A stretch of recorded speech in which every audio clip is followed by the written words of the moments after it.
Просто няма да повярвате къде ви взимам. Отиваме за риба. Тук малко ви загатвам. Естествено, че нямаше как да пропуснем откриването на щукарския риболов и да ви взема с нас, за да ви покажа тези прекрасни водоеми. Сметвам само, че ако решите да отидете, трябва да се предпазвате от кърлежите, защото са много опасни и са навсякъде. Честно казано, аз лично нямах много успех, но ви показвам колко хубаво фърлям. Много съм точна и изядох само 2-3 клона, но нямаше никакъв проблем. Се опитах да пресъздам малко GoPro. Лично смятам, че доста добре ми се получи. Абсолютно никакъв успех нямах с моята любима примамка, затова сега слагам тази блесничка и потегляме на лов. Ще се опитам да замълча за малко, просто за да чуете моя любим звук.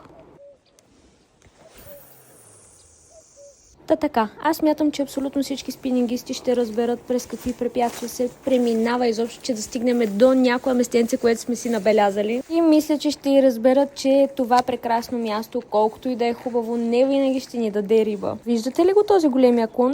Там отсреща, точно този. Закачих го и го извадих целия. Все някой имаше късмет, спасихме си капото. Определено рибата не беше една от най-големите, които сме хващали, но на това нямане и това е имане. Те напиша в описанието откъде може да си закупите този силикон, ако искате да го пробвате и вие да хванете толкова голяма хубава штука. За финал на клипа показвам ви тези две лебедчета. Надявам се да ви е било интересно. Последвайте ни за още такива видеа.